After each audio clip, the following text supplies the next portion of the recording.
Throughout the entire course, I gave you a little taste about custom operators. In this lesson, let's get real.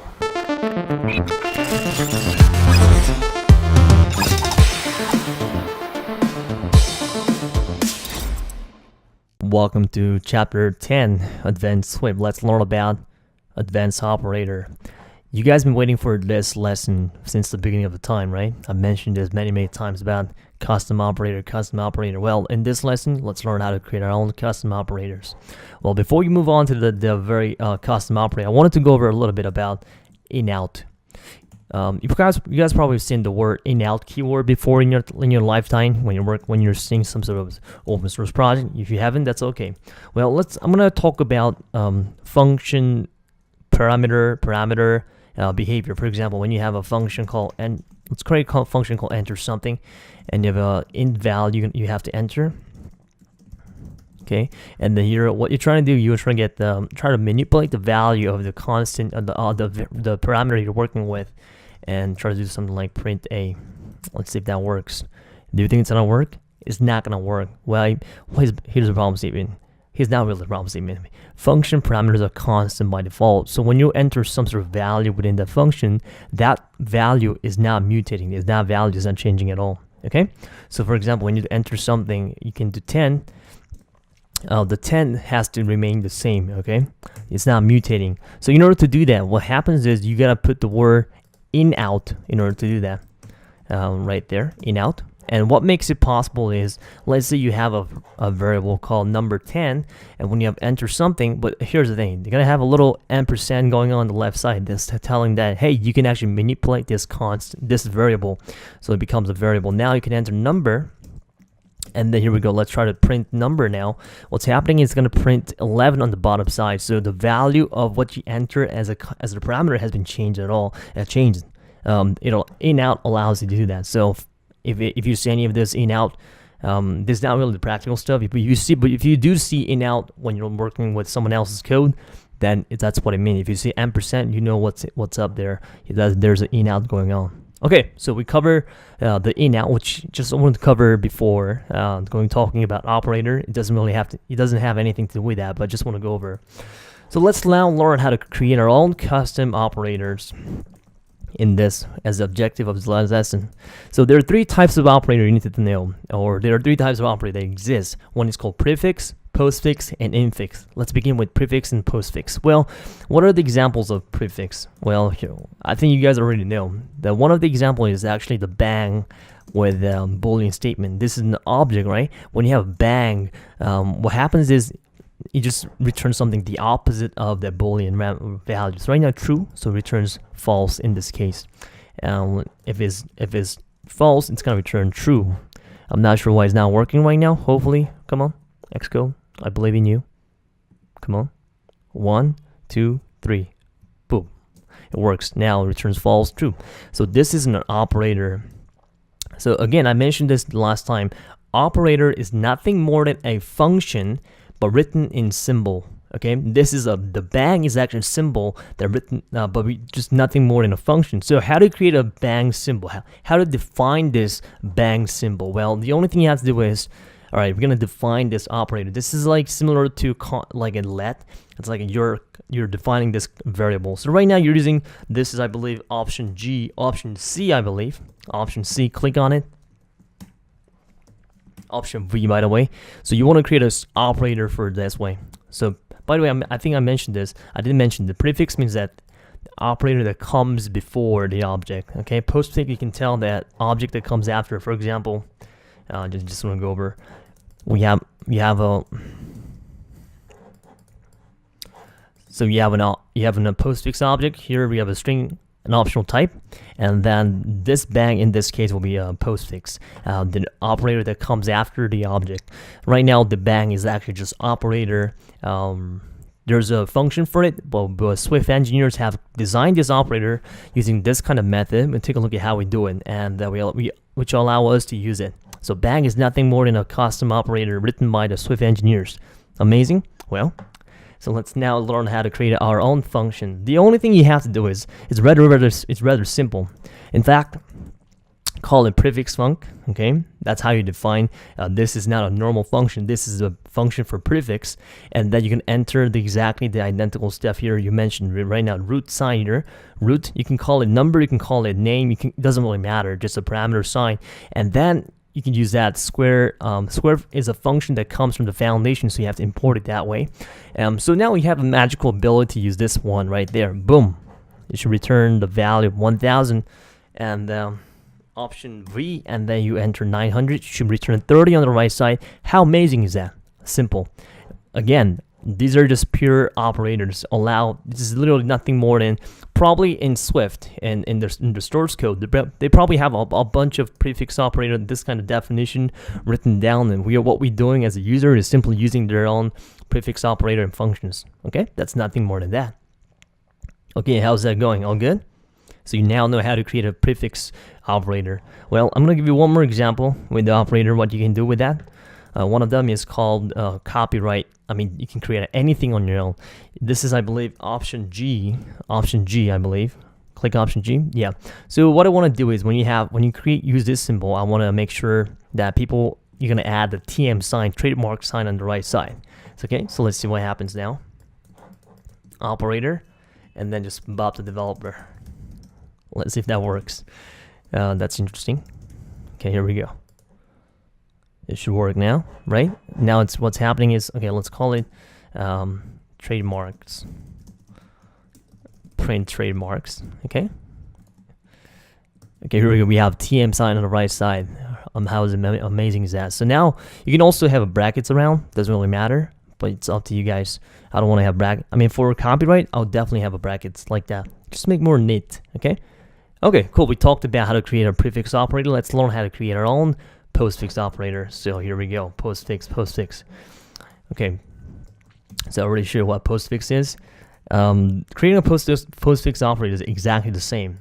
You're gonna call it, instead of calling it prefix operator, you're gonna call it postfix operator, and then you define how it's gonna look like. So it's called equal sign and the bang.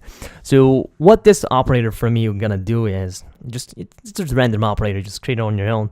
That this will unwrap optional string value, and if the string value is nil, it's going to return empty string. For example, you have a postfix function, call it this way, enter a value of a string value here, and then it's going to return string value, and then you're going to unwrap, and then unwrap value. You know the guard statement you learned in chapter 1 and lesson 3. If it's nil, it's simply going to return this empty string. If it's not nil, you're going to use this unwrap value, return on that value. So how is that possible? So my nickname, call it nickname, whatever you want to call it, nickname string value. Let's call this Bobby in this case.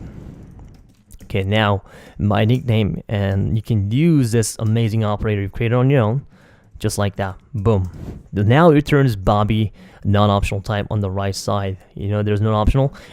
And of course, if it's nil, what's going to happen is it's going to return empty string value. So it could be possibly useful for that matter. So now let's create another operator. What this operator does is it's gonna find out if that number specifically is an odd number or even number. Okay, yeah, just create a random operator, just a random symbol. So you enter number, return string value, and if it's divisible by 0, you can return even and odd. This ternary operator, right? This is also an operator written by the Swift engineers, and written if it's divided by 0, even and odd. So here it comes. We can create something like arc random. You can call it random number, call it even, and you can just simply apply it like this way. You should call it even on the right side. Okay, all good.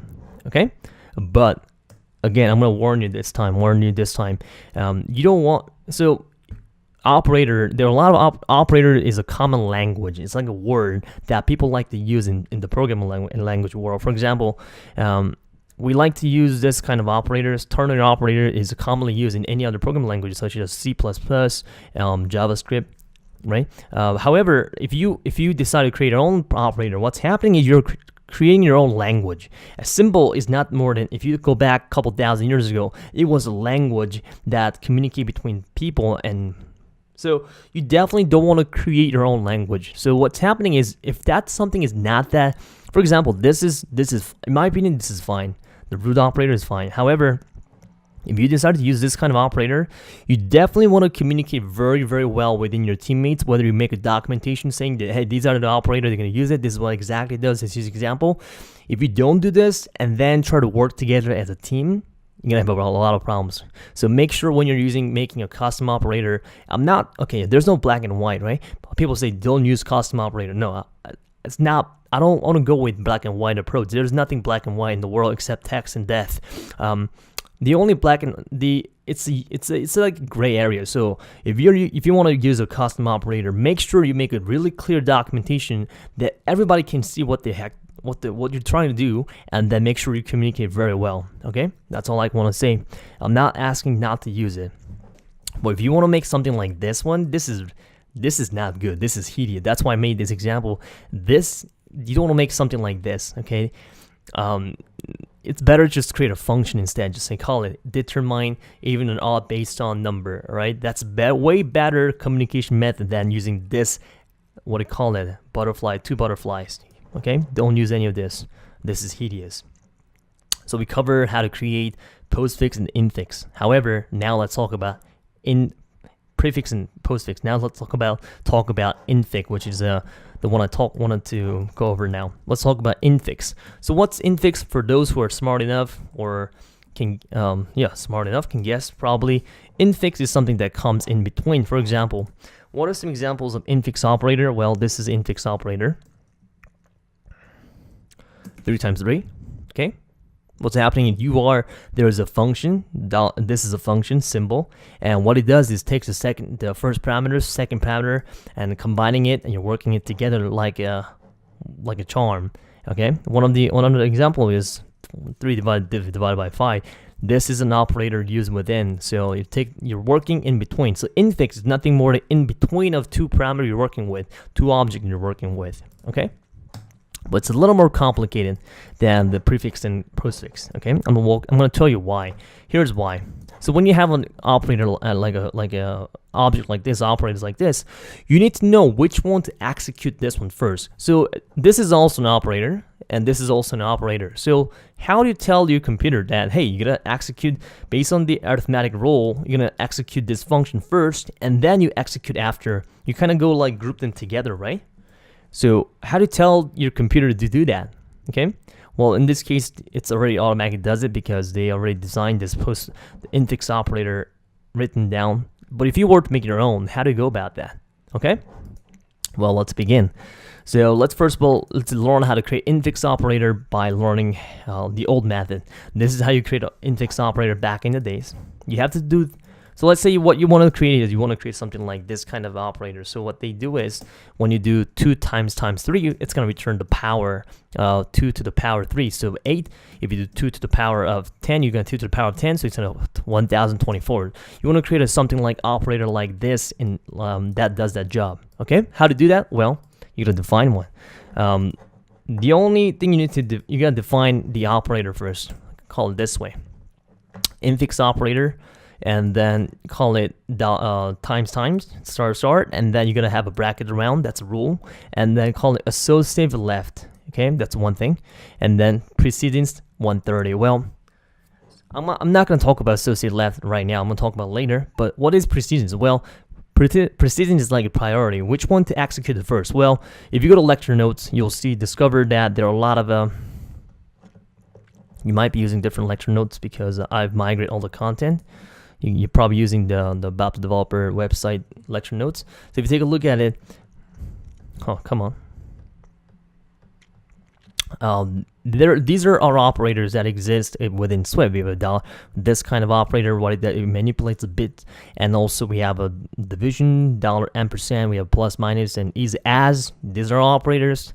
ampersand, question mark, these are operators that pre-exist within the Swift. And they have, we call it precedence. Well, I like to call it priority. What's happening is, hey, if the value of precedence is higher than execute that function first. For example, when you compare with dollar, what do you call it, multiplication versus plus minus, usually what happens is that multiplication occurs first and then plus minus happens because the precedence value of that multiplication is higher than that of plus minus. That's why you are able to execute that function, that plus multiplication first, and then you do the plus minus. Okay, so there's a set precedence value dedicated, allocated for each group. So we have a group of multiplication precedence, addition precedence, range. They have all kinds of precedence groups out there. Okay, that's why you can tell, hey, what do you want to? So when you have 130, what's happening is lower than that of plus minus, as well as the divisions, as well as the multiplication. So we can tell that, hey, this operator will occur later after. So when you have something like minus 22, it will occur after doing this first, second, and then third. Okay, that's what's happening here. And I'm gonna talk about associate left down the road. Just wait for me a second. Let's talk about associate left. So for example, associate left is only used if you have a you're working with an operator that have the same precedence. For example, when you have a 3 times 3 times 3. Okay, when you have they have a same precedence, right? They have a same precedence of a 140, I believe, 150 and 150. And associate left tells you, hey, do this part for start your operation from the left side. Okay, but if it's associate right side, you're gonna do operation from the right side. Do this part and then go to move to the next one. Okay, but usually when it comes to multiplication, you usually start from the left side and then move out to the right side. Okay, that's why I covered the associate left. All good. So now let's create an operator. Unlike postfix function, here when you create a function, we have to call it postfix func. But when you're working with infix operator, you don't need to do that. You just call it function here, and then you have a left side, right side. Call it power. Power is the library function, math function coming from the foundation library. Call it left and right side. You just powered it.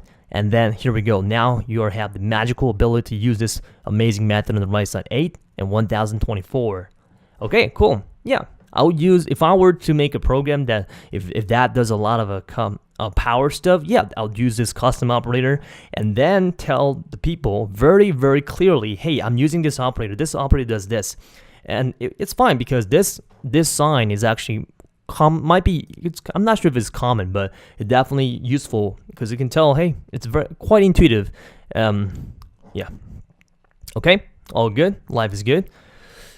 So, but I told you guys that this is the older way of go about. So now there's a newer way. In the past, what you had to do was you set the specific precedence value here. But in the new way, it's coming from Swift 3.0. What's happening is you don't do that anymore. You don't specify the value of precedence in this case, right? You say operator should no longer be something like that. Something that says like that it's gonna be depreciated down the road. So nowadays in Swift 3.0 from above, what you do is you do make a group. So just like here, they make a group out of it, right? You can also make a group out of it. So you can make a group like this, call it precedence group, and then call it however you want it, right? I call it custom operator precedence, and then here, rather than calling it the precedence value, you have a just relative thing, higher than addition precedence and lower than multiplication precedence. So where to get those names? Well, you don't need to memorize anything. Memorization is for the fools. Here we go. You have all the groups available. It's written. It's coming from the API documentation. Just copy and paste this. We have multiplication precedence, which is 150, as well as addition precedence 140. So here we go. We have a group that you have. So now all you have to do is, well, let's find out. So I want to create an operator called like this way. This is quite and it looks quite weird, but what's gonna do is it's gonna find a random number from the value on the left side to the right. So when you have like dollars at this question 4, when you have 1 to 10, you can find a random number from 1 to 10. Let's create a function later.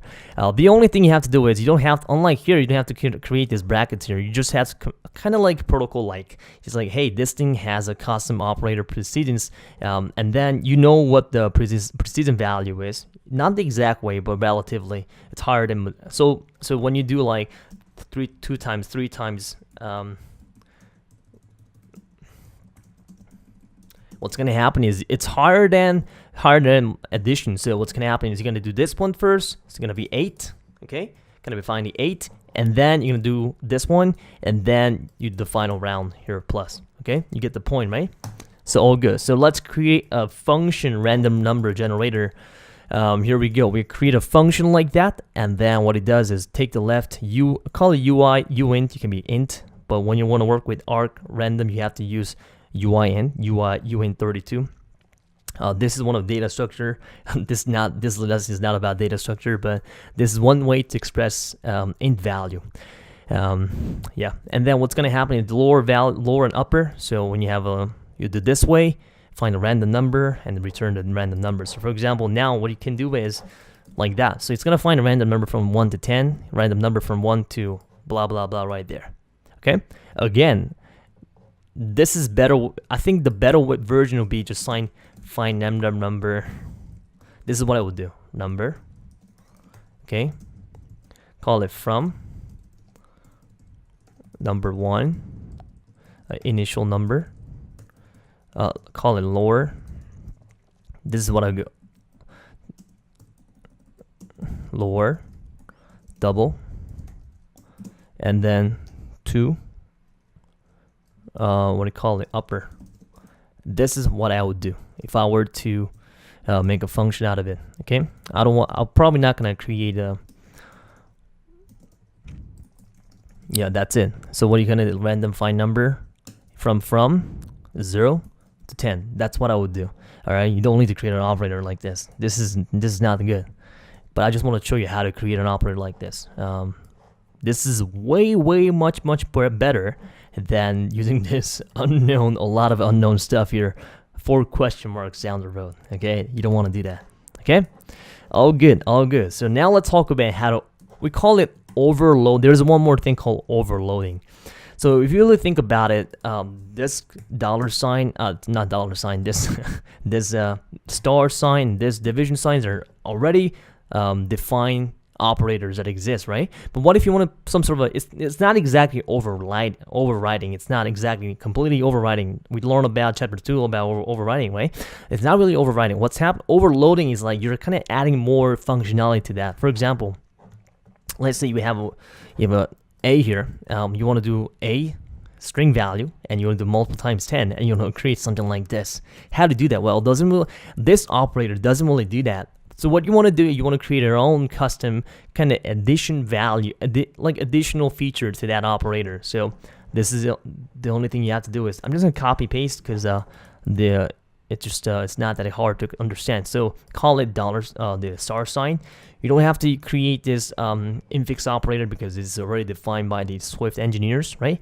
Call it left side and right side. Okay, you're gonna return. I think you get the point. Result, it's gonna be string value.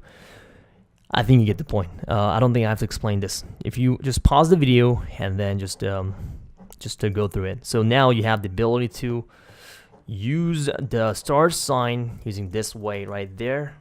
Boom. What's gonna happen is it's gonna create boom right there. Okay. So this might be useful because what's happening is, well, no. This may cause a lot of a headache because that person might have to find what this operator looks like, and they have to go through it, and then your teammates has to dissect it one by one and see where this thing comes from. That can be a little tough.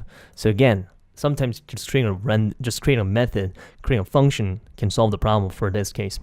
Again, there's no black and white. It's all about when to use it, and in order to know when to use it, again, you know my answer. You've got to know all.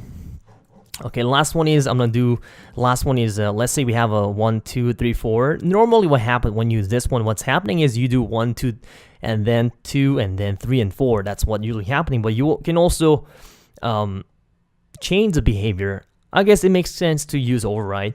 You can be overloading if you're overriding. You can also do that. For example, when you have 4 and also return 6, usually what happens is you should return something like 1. The normal case would be none 4, but you can kind of override that behavior. How to do that? Well, you already know the answer. The only thing you have to do is, I'm just gonna copy and paste here. So we have a left side, you enter double, right? And then on the right side, you enter double of an array value, and it's going to return double at the end. So let's talk about this part.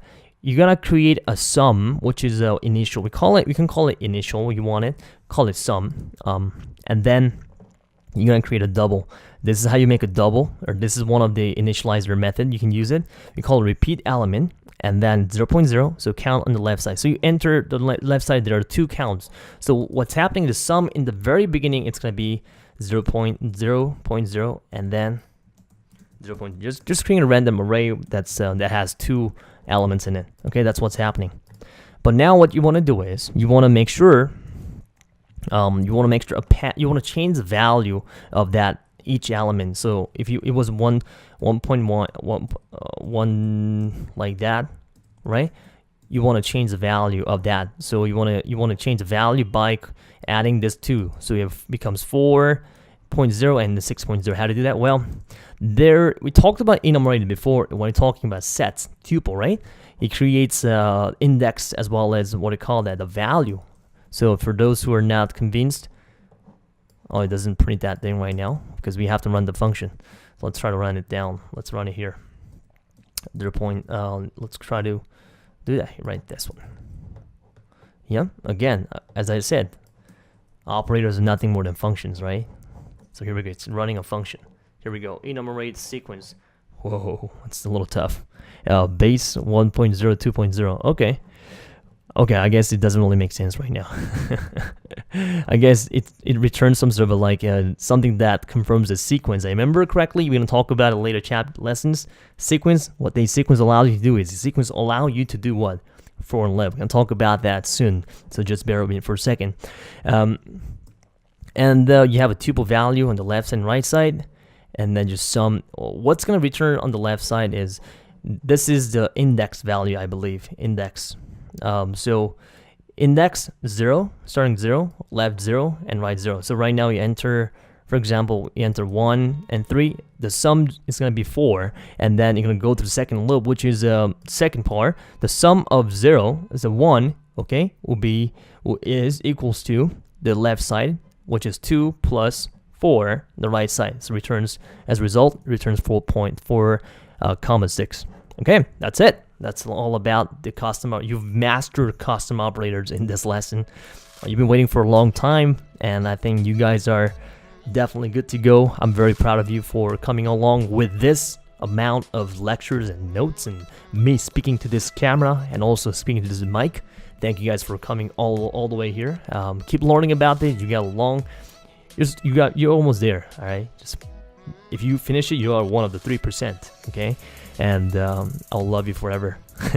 See you guys in the next section. First, you've learned that in-out parameters can be modified within the function. Second, you've learned how to create postfix and prefix operators. Lastly, you've learned how to create infix operator using the old way by defining the precedence value. And then we went to the new way of defining the precedence value relatively into a group. But again, I recommend you not to overuse custom operators. Please communicate very well. Once you use them, however, you definitely want to create documentation for your teammates as well as for yourself. The next lesson, let's learn about the final aspect of Swift, error handling. See you in the next lesson.